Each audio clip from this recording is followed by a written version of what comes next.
This is Andi Purewal for Boxing News. I'm joined by trainer Joe McNally here in Birmingham. Joe, it's been a while since I last saw you. How are you doing? It's good to see you too. I'm good, Andy, I'm good. All the better for seeing you, mate. Smiling as well. That's it, mate. I gotta keep the smile going. Here we are. You've got two young, new, fresh charges in your stable going ahead on Saturday night.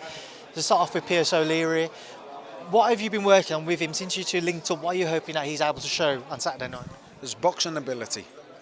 Obviously, he's got the monkey of being big banging, slap bang, wallop hand, and he's a really little marvel in that ring. You know, he's like a young little Irish Canelo type of stick fighter. His IQ is second to none, and yeah, I want him to showcase that tomorrow night, a skill asset, and you know, the way he sets up them KOs, and you know, really get to work. I'm excited for him. His boxing brain's magnificent. Joe, that lightweight division, certainly domestically, is stacked with fighters such as Azim, Dalton Smith, Paddy Donovan, obviously got Pierce as well. There's a lot of talk about those fights taking place. There's a lot of talk about those fights all taking place between each other. How far do you feel Pierce might be till we might see him involved in some of those fights? Oh, you know, after this one, I think Dalton, you know, Dalton's a bit ahead of schedule, so to say. He's a lot older. You know, Pierce only turned 24 a couple of weeks ago. He's young. Dalton's 27, 28, 27. So Dalton's got a lot of years on him. So I think Dalton's a bit. But the Adam Azim fight, you know, I'd snap up next week.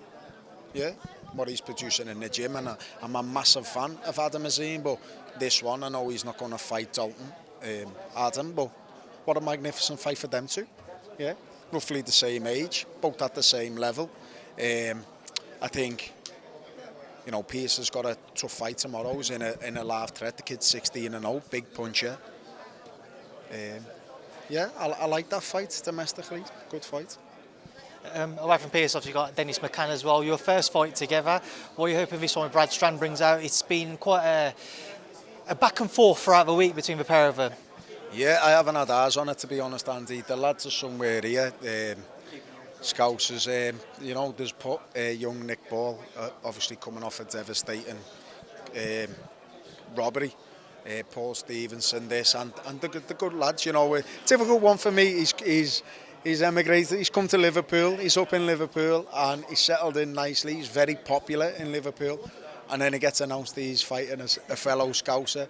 So it's a difficult one, and look, I think after the fight they'll be speaking, they'll be friends, and I've got nothing bad to say about them. It's business as usual.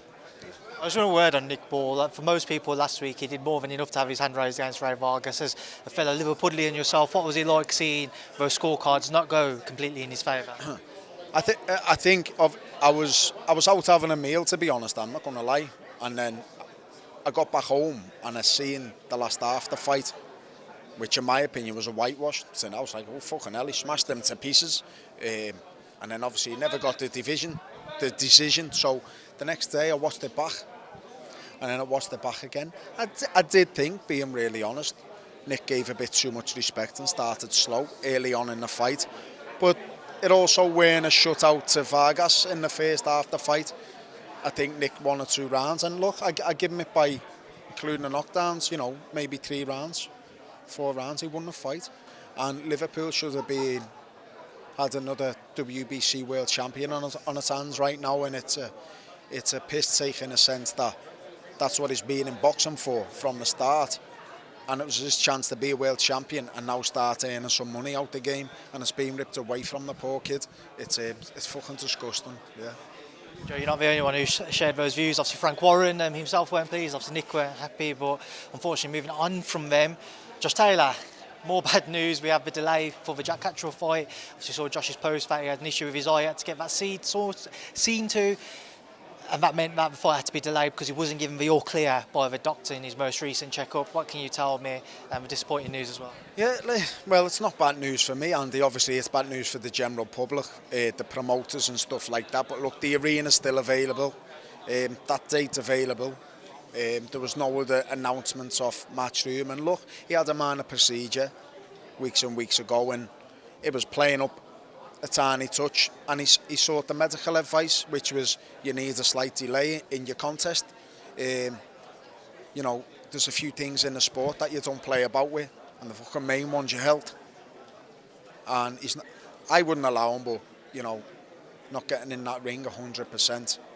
He couldn't, especially the magnitude of the fight also, you know, and the respect he's got for Jack Catterall and the live threat he is. He needs to be 150%, and you know, he sought the medical advice and has took it. And you know what, things are just going on as normal in the gym. It's just that he needs that delay for his eye to heal, yeah, and that's it.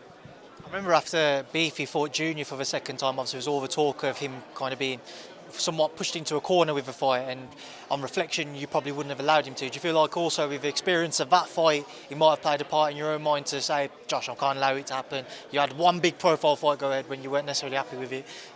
Might not have been the best I've seen it the second time around. Possibly, but there's one thing that a coach doesn't have in this sport is control of what the fighter's doing. Unfortunately, a coach has only ever got an opinion, and the main option is to just cut ties with the fighter and walk away. Then it's that fighter's decision to go, shit, my coach has got my best interest at heart, or do I follow the business module and go ahead with the thing. But you know, unfortunately, the circumstances with Liam and Eubank, I never had the power to do that, and you know, it is what it is. It's the business side of the sport and it's things, but you say experience. I'm just that glad that Josh has got a mature head and has heeded the advice. The delay to the fight, Joe, how does that work in your favour now? An extra month to work on things, maybe take your time to get the weight down a little bit more. How do you see the benefits of it for you? No, Josh sits light, this weight's good. He sits light. He isn't a big 140. He's super strong at the weight. The weight's not a problem. It just gives us more time. The only thing it's done is just making his eye 100%. That's it. Remember after New York we spoke about potentially moving up to 147. Why do you feel like he'll still be able to produce the goods at 140? I don't like 147. He's a powerful man at 140. It makes the weight easy. Pisses the weight. There's no marquee fight at 147 unless he wants to be a two-weight world champion. He stays at 140. All the marquee names are there, and there's a lot of dancing partners. Why not stay there? You know, you move up there. There's, you know, your Ellis Spencers, your sense, the big boys. You know what I mean? And I think Josh is a career 140. That's my opinion. For you, Joe, then, just looking at this fight, it's going to be a fun one because I know you've just been called into the meetings, Raw, so I don't want you to miss out on that. What happens in this fight? Why do you feel like it's the right time now for Josh and Jack to have their rematch? I think Jack's caught Josh at the wrong time. He's come off his first defeat. There's no pressure there. He underperformed in the first fight. A lot of people are writing him off now, and I think all the pressure, you know, a lot of shouting and blabbering. There's a lot of pressure on Jack Catterall, and Josh can just go out and beat Josh Taylor and perform and get the job done nicely too. Yeah, I'm excited. Joe, go get yourself in that rules meeting. Thank you. God bless, mate. Really to speak to you.